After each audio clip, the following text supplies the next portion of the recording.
ये कहानी कोटा के प्रोफेसर की सच्ची कहानी से इंस्पायर्ड है। विनय को फाइनली उसकी ड्रीम जॉब मिल गई थी। कोटा के एक फेमस इंस्टीट्यूट में एक टीचिंग फैकल्टी का जॉब मिला था। वो अपना जॉब लेटर मिलते ही कुछ दिनों में कोटा पहुंच गया था, लेकिन उसे रहने के लिए कहीं भी कोई फ्लैट नहीं मिल रहा था। 4 दिन बीत गए, लेकिन विनय को फ्लैट ही नहीं मिला। लेकिन आखिरकार एक ब्रोकर की हेल्प से उसे एक फ्लैट मिल गया। ज्यादा ना सोचते हुए विनय ने वो फ्लैट ले लिया। शुरुआत के कुछ दिन बहुत ही अच्छे बीते। विनय कोटा के लोगों से घुल मिल रहा था और अपना काम बहुत एक्साइटमेंट से कर रहा था। रोज की तरह वो अपने घर पहुंचा और थकान होने की वजह से वो सीधा सोने चला गया। लेकिन उस रात कुछ ऐसा हुआ जो कोई सोच भी नहीं सकता था। विनय जब सो रहा था तब उसे अचानक ऐसा लगा कि कोई डरावना छाया उसके ऊपर चढ़कर बैठ गया है। विनय को ऐसा लग रहा था कि उस छाया का चेहरा उसके चेहरे के बहुत करीब था। विनय हड़बड़ा के उठ गया और अपने कमरे की लाइट चालू कर दी, लेकिन कमरे में कोई नहीं था। खिड़कियां खुली थी और कमरे में एक अजीब सी ठंडक थी। विनय बहुत घबरा के खड़ा था। उसको लगा कि शायद उसने कोई बुरा सपना देखा है। उसने घड़ी में टाइम देखा तो रात के 2:30 बजे थे, पर अब उसे नींद नहीं आ रही थी। नींद ना आने की वजह से वो अपने टेबल पर बैठकर एक किताब पढ़ने लगा। लेकिन कुछ ही देर बाद उसे फील हुआ कि जैसे कोई काला छाया उसके पीछे मंडरा रहा हो। विनय ने मुड़ के देखा, पर वहां कोई नहीं था। डर की वजह से रात भर ना वो सो पाया ना वो पढ़ पाया। विनय की अगली रातें भी कुछ ऐसे ही बीती। वो बीच रात फिर वही सपना देखता और उठ जाता। उसे लगने लगा कि वो थोड़ा पागल हो रहा है। एक रात विनय घर आया तो देखा कि उसकी सारी किताबें बिखरी पड़ी थीं। विनय ये देखकर डर गया। उसने देखा कि खिड़की खुली हुई थी। उसे लगा कि शायद हवा की वजह से गिरी होगी।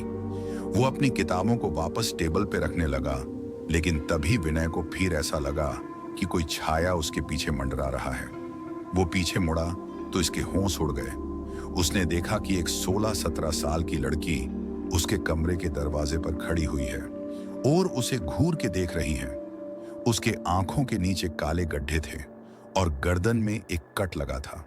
उसकी आंखें सफेद पड़ गईं और विनय की रत्फ देखकर हंसने लगी। फिर अचानक से वो गायब हो गई। विनय को समझ नहीं आया कि उसके साथ क्या हो रहा है। उसे लगा कि उसका पागलपन बढ़ता जा रहा है। वो भागते हुए नीचे गार्ड के पास गया, लेकिन वह कोई नहीं था। फिर वो अपनी सोसाइटी के सामने वाली दुकान पर गया।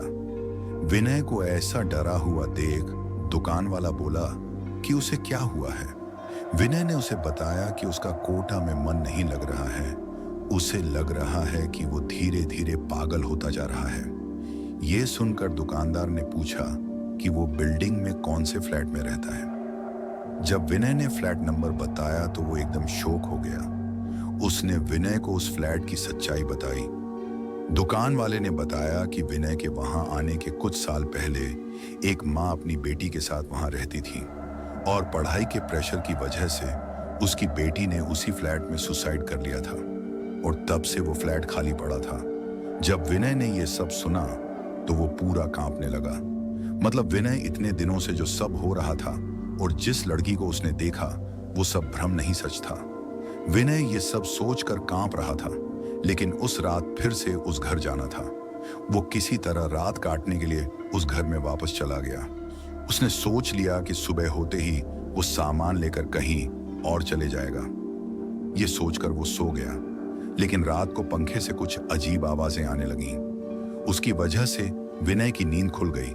जब उसने आंखें खोलकर देखा तो उसकी सांसें मानो रुक गई। पंखे से उसी लड़की की लाश लटकी हुई थी जो अचानक गायब हो गई।